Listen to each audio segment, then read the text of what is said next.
Watergate Part 2.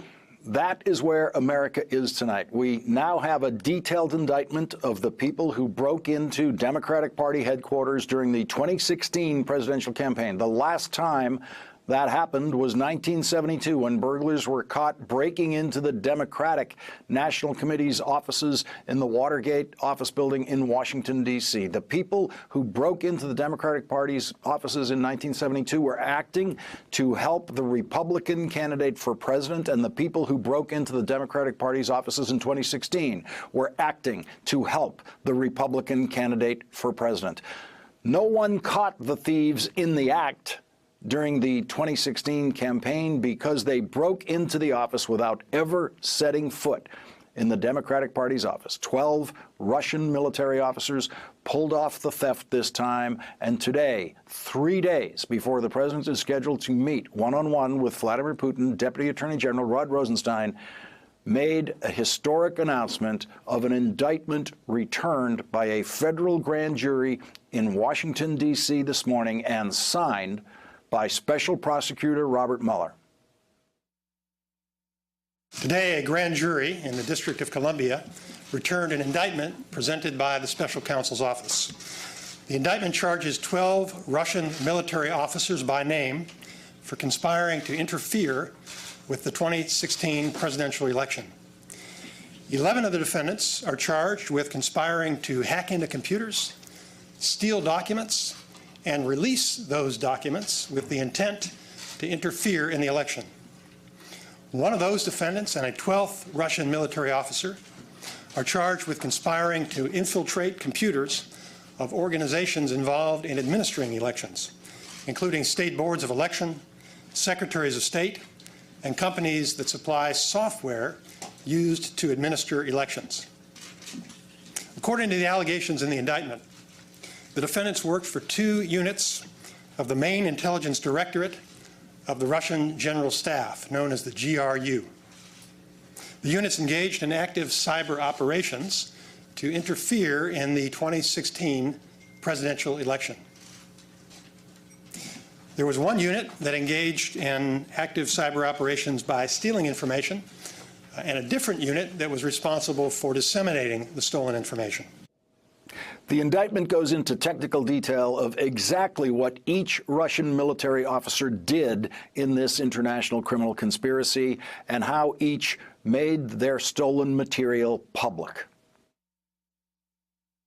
The conspirators created fictitious online personas, including DC Leaks and Guccifer 2.0, and they used those personas to release information, including thousands of stolen emails and other documents, beginning in June of 2016. The defendants falsely claimed that DC Leaks was a group of American hackers and that Guccifer 2.0 was a lone Romanian hacker.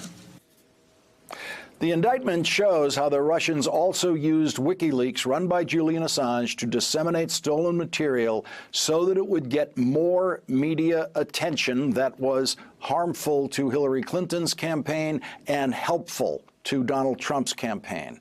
And in a stunning section of the indictment came the news that the Russians also invaded state election information, including information about 500,000 voters. In a second related conspiracy, Russian GRU officers hacked the website of a state election board and stole information about 500,000 voters. They also hacked into computers of a company that supplied software used to verify voter registration information. They targeted state and local officials responsible for administering elections, and they sent spear phishing emails to people involved in administering elections, including attaching malicious software. The indictment also charges the Russian military officers with money laundering in order to pay for some of the online infrastructure that they used in their attack.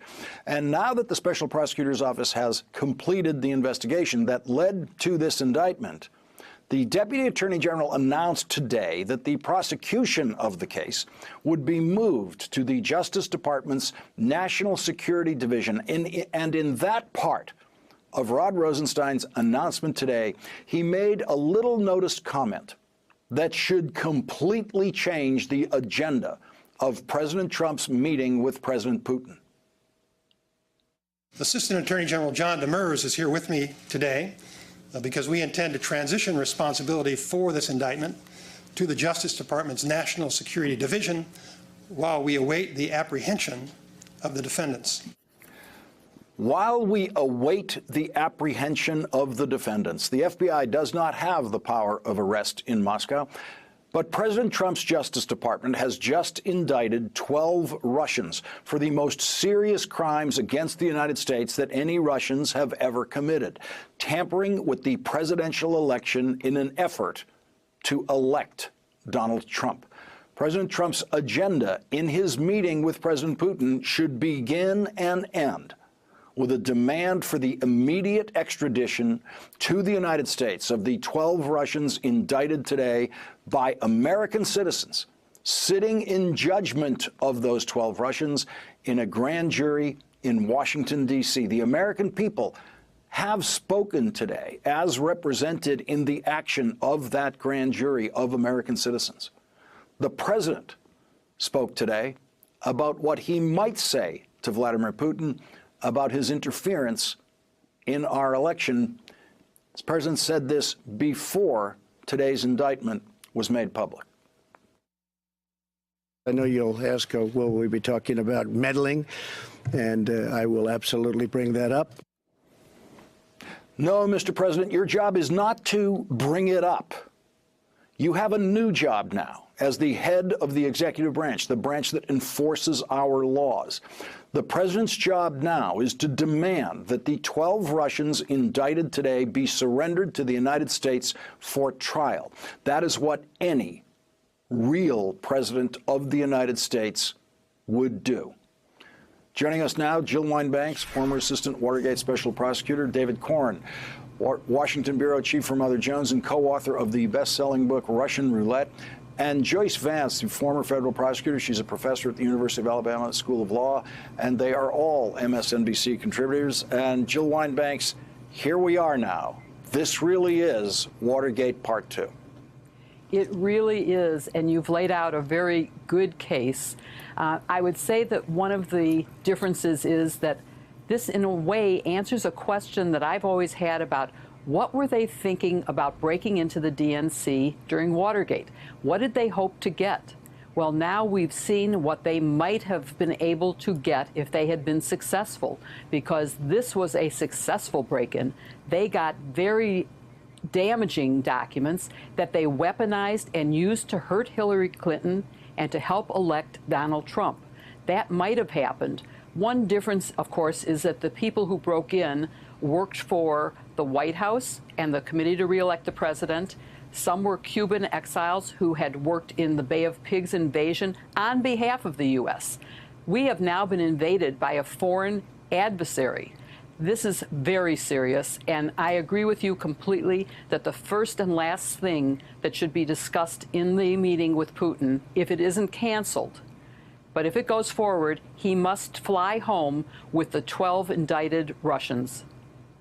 I want to go to another element of the indictment here that's very important because it comes on the same day that Donald Trump actually asked Russia to break the law in the way that Russia did break the law. The indictment says that on July 27th, 2016, the conspirators attempted after hours to spearfish for the first time email accounts at a domain hosted by a third-party provider and used by Clinton's personal office. At or around the same time, they also targeted 76 email addresses at the domain for the Clinton campaign. And that came at the end of the day when Donald Trump said this. I will tell you this. Russia, if you're listening, I hope you're able to find the 30,000 emails that are missing. Joyce Vance, will Special Prosecutor Robert Mueller link Donald Trump at some point, link that comment to what the Russians did on that same day? You know, that has to be the question that we're all asking tonight, Lawrence. This is what prosecutors call a speaking indictment.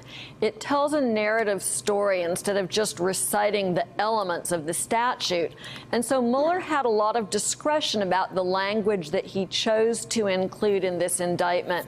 And he's very deliberately setting the stage here, making sure that none of us could miss this conduct on the 27th, where he notes that Russia hacked, the DNC hacked Clinton's servers for the first time, trying to get this information that Trump asked them to get for him on that date. And so I suppose, much like Watergate, we're back to this question of what did the president know and when did he know it?